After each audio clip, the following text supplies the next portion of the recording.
રહ્યા છો ગુજરાતની number 1 news channel news 18 Gujarati. આપની સાથે ઉપૃથા સમાચારમાં સૌપ્રથમ વાત કરીએ તો ભાજપના રાષ્ટ્રીય અધ્યક્ષ અને રાજ્યસભાના ઉમેદવાર જેપી નડ્ડા આજે અમદાવાદ આવશે। જેપી નડ્ડાનું અમદાવાદ એરપોર્ટ પર ભવ્ય સ્વાગત કરાશે।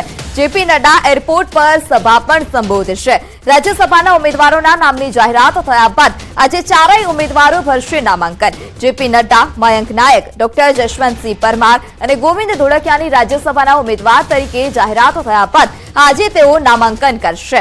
જેપી નડ્ડા થોડી જ વારમાં અમદાવાદ એરપોર્ટ આવી પહોંચશે। આ તમામ લોકો આજે બપોરે 12:39 વિધાનસભા સચિવાલય ખાતે આવી અને તેમની ઉમેદવારી નોંધાવશે। તેમની ઉમેદવારીના સમયે રાજ્યના મુખ્યમંત્રી ભૂપેન્દ્ર પટેલ, પ્રદેશ અધ્યક્ષ CR પાટીલ સહિતના આગેવાનો હાજર રહેશે। ભાજપના ટોચના સૂત્રોમાંથી જાણવા મળતી વિગત અનુસાર 15મી વિધાનસભા ભાજપ પાસે ઐતિહાસિક બહુમતી હોવાથી રાજ્યસભાની ચૂંટણીમાં 4 બેઠકો બિનહરીફ થશે અને 6 વર્ષ માટે પ્રતિનિધિત્વ પણ કરશે। તો જેપી નડ્ડાના સ્વાગત માટે સીએમ એરપોર્ટ ખાતે પહોંચી ચૂક્યા છે। જેપી નડ્ડા એરપોર્ટ પર જાહેર સભા પણ સંબોધવાના છે। ચારેય ઉમેદવારો આજે ફોર્મ ભરશે। બપોરે 12:39 ફોર્મ ભરવામાં આવશે।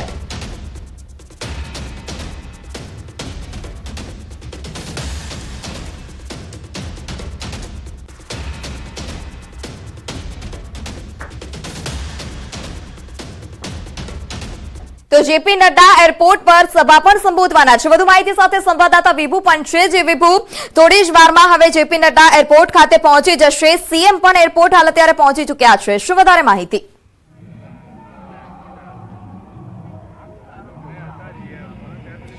પૃથા, ભારતીય જનતા પાર્ટીના રાષ્ટ્રીય અધ્યક્ષ જેપી નડ્ડા અને રાજ્યસભાના ઉમેદવાર તરીકે ઘોષિત કરવામાં આવ્યા છે અને તેઓ અમદાવાદ આવવાના છે। અમદાવાદ એરપોર્ટ પરનો આપણે માહોલ બતાવવા માંગીશ કે જ્યારે ભારતીય જનતા પાર્ટીના રાષ્ટ્રીય અધ્યક્ષ જ્યારે આવતા હોય છે ત્યારે તેમનું ભવ્ય સ્વાગત કરવામાં આવતું હોય છે, પરંતુ ગુજરાતના માંથી તેઓએ ઉમેદવારી છે તે નોંધાવવાના છે। આજે ઉમેદવારી ફોર્મ ભરવા જવાના છે અને તે જેપી નડ્ડા આવી રહ્યા છે। તેની ભવ્ય સ્વાગત માટેની અહીં તૈયારીઓ થઈ રહી છે। આપ જોઈ શકો છો કે અમદાવાદ એરપોર્ટનો આ ગુસ્સેલ ગેટ છે કે જ્યાંથી વીવીઆઈપી મુવમેન્ટ થતી હોય છે અને 10 જ મિનિટમાં જેપી નડ્ડા અમદાવાદ એરપોર્ટ પર પહોંચશે। અમદાવાદ એરપોર્ટ પહોંચ્યા બાદ તેઓનું ભવ્ય સ્વાગત કરવામાં આવશે। સ્વાગત માટે મુખ્યમંત્રી ભૂપેન્દ્રભાઈ પટેલ છે તે ઉપસ્થિત છે, પ્રદેશ અધ્યક્ષ CR પાટીલ, ગૃહમંત્રી હર્ષ સંઘવી પણ અહીં ઉપસ્થિત જોવા મળી રહ્યા છે। સાથે જ ધારાસભ્યો પણ મોટી સંખ્યામાં અહીં ઉપસ્થિત રહ્યા છે, કાર્યકરો પણ ઉપસ્થિત રહ્યા છે અને એક ભવ્ય સ્વાગત છે તે કરવામાં આવશે।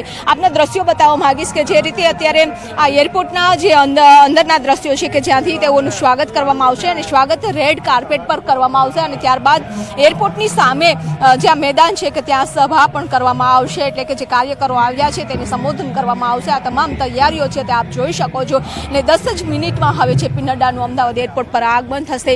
અહીંથી કાર્યકરોને મળશે અને ત્યારબાદ તેઓ ગાંધીનગર જવા માટે રવાના થશે અને ગાંધીનગર રાજ્યસભાની જે ઉમેદવારી છે તે નોંધાવશે, એટલે કે 4 ઉમેદવારો છે તે 12:39 ફોર્મ ભરવા માટે જવાના છે। જી વિભુ, આપ અમારી સાથે જોડાયા તે બદલ આપનો આભાર। તો આજે બપોરે 12:40 ફોર્મ ભરવામાં આવશે। થોડી જ વારમાં એરપોર્ટ પર જેપી નડ્ડાનું સ્વાગત થશે। ભાજપના રાષ્ટ્રીય અધ્યક્ષના સ્વાગત માટે મુખ્યમંત્રી પણ એરપોર્ટ પહોંચી ચૂક્યા છે। ગાંધીનગરથી વધુ માહિતી સાથે સંવાદદાતા સંજય ટાંક પણ જોડાયા છે। જી સંજય, કેટલા વાગે ઉમેદવારી ફોર્મ ભરવામાં આવશે અને ત્યાંની તૈયારીઓ કેવી જોવા મળી રહી છે?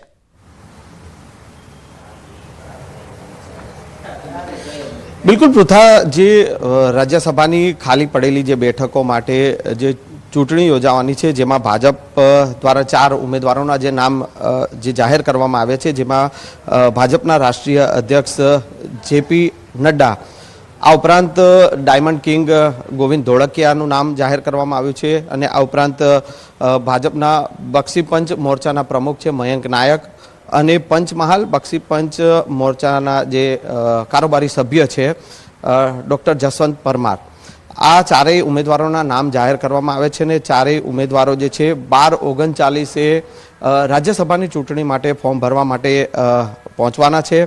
અને કહી શકાય કે જેપી નડ્ડા થોડી વારમાં જ હવે અમદાવાદ એરપોર્ટ પર પહોંચશે અને ત્યાં તેમનું ભવ્ય સ્વાગત કરવામાં આવશે। તેઓ એક નાનકડી સભા પણ જે છે તે સંબોધવાના છે અને તેમના સ્વાગત માટે પણ જે મુખ્યમંત્રી ભૂપેન્દ્ર પટેલ જે છે તેમજ જે ભાજપના ગુજરાત ભાજપના પ્રદેશ અધ્યક્ષ સી.આર. પાટીલ તેઓ પણ ત્યાં પહોંચ્યા છે અમદાવાદ એરપોર્ટ પર. એટલે ચારે ચાર ઉમેદવારો છે કે જેઓ ઉમેદવારી ફોર્મ ભરવા માટે 12/39ના વિજય મુહૂર્તમાં તેઓ ફોર્મ ભરશે. જી પૃથા.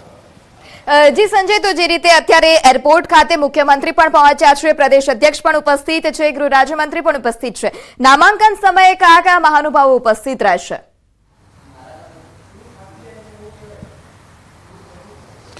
બિલકુલ જે પ્રકારની જે રાજ્યસભાની ચૂંટણી ને લઈને જે ફોર્મ ભરવાની જે પ્રક્રિયા છે અને 12/39ના જે વિજય મુહૂર્તમાં ચારેય ઉમેદવારો જે છે તેઓ ફોર્મ ભરવા માટે પહોંચવાના છે. સ્વાભાવિક છે કે જે અત્યારે તેમના જે જેપી નડ્ડા જે છે ભાજપના રાષ્ટ્રીય અધ્યક્ષ કે જેઓ પણ ઉમેદવારી ફોર્મ ભરવાના છે, તો તેમના સ્વાગત માટે મુખ્યમંત્રી ભૂપેન્દ્ર પટેલ અને ભાજપના પ્રદેશ અધ્યક્ષ સી.આર. પાટીલ છે, આ ઉપરાંત ગૃહ રાજ્યમંત્રી હર્ષ સંઘવી છે કે તે તમામ મહાનુભાવો અને ધારાસભ્યો છે, કાર્યકરો છે કે તેઓ અત્યારે અમદાવાદ એરપોર્ટ પર પહોંચ્યા છે. આ તમામ જે છે ચારેય ઉમેદવારો જે છે તેઓની સાથે સાથે ભાજપના ગુજરાત ભાજપના પ્રદેશ અધ્યક્ષ સી.આર. પાટીલ પણ તેમની સાથે ઉપસ્થિત રહી શકે છે અને સાથે સાથે જે ધારાસભ્યો છે, આ ઉપરાંત ગૃહ રાજ્યમંત્રી હર્ષ સંઘવી જે છે તેઓ પણ તેમની સાથે આ ફોર્મ ભરવાના જે 12/39 છે ત્યારે તેઓની સાથે ઉપસ્થિત રહી શકે છે. જી જી સંજય, તો જે રીતે સૂત્રો દ્વારા પણ પહેલા માહિતી સામે આવી હતી કે જે 4 બેઠકો છે તે 4 બેઠકમાં જે ઉમેદવારો હશે તેમાંથી એક નેતૃત્વ ગુજરાત બહારનું હશે, જેમાં જેપી નડ્ડાનું નામ સામે આવ્યું છે, જેઓ હવે ગુજરાતની કમાન સંભાળશે. ગુજરાત રાજ્યસભાના જે ઉમેદવાર છે તે તરીકે તેમનું નામ જાહેર થયું છે. શું વધારે વિગત?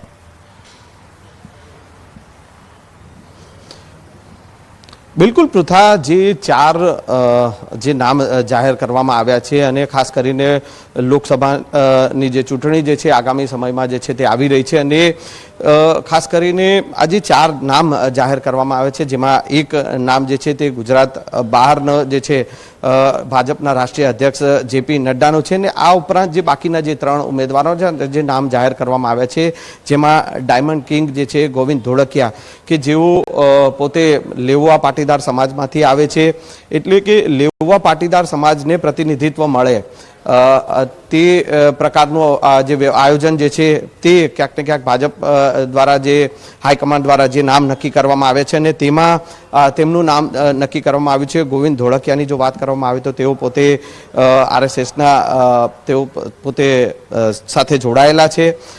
સાથે સાથે તેઓ હીરા ઉદ્યોગમાં તેમનું નામ જાણીતું છે. લેવા પાટીદાર સમાજમાંથી તેઓ આવે છે અને ખાસ કરીને રામ મંદિરના નિર્માણ માટે તેઓએ 11 કરોડનું દાન પણ તેઓએ જે છે આપેલું છે.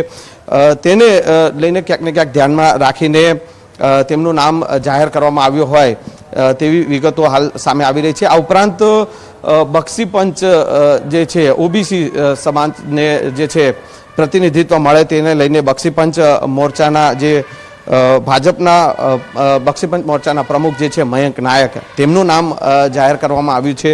આ ઉપરાંત મધ્ય ગુજરાતમાંથી પણ જે છે બક્ષી પંચને જે પ્રતિનિધિત્વ મળે તેને લઈને ડૉક્ટર જસવંત પરમારનું જે છે નામ જાહેર કરવામાં આવ્યું છે. એટલે કે તમામ જે છે સમાજને પ્રતિનિધિત્વ મળે અને તેમને મતદારોને જે છે લોકસભાની ચૂંટણી જ્યારે આગામી સમયમાં આવી રહી છે તેને ધ્યાનમાં રાખીને આ 4 નામો નક્કી કરવામાં આવ્યું હોય તેવી અટકળો અત્યારે જોવા મળી રહી છે. જી સંજય, આપ અમારી સાથે જોડાયા તે બદલ આપનો આભાર. તો રાજ્યસભાના 4 ઉમેદવારો આજે ફોર્મ ભરશે. જેપી નડ્ડાના સ્વાગત માટે મુખ્યમંત્રી ભૂપેન્દ્ર પટેલ એરપોર્ટ ખાતે પહોંચી ચૂક્યા છે. જેપી નડ્ડા એરપોર્ટ પર સભા પણ સંબોધવાના છે અને ત્યારબાદ 12:39 ચારેય જે ઉમેદવારો છે તે ફોર્મ ભરશે.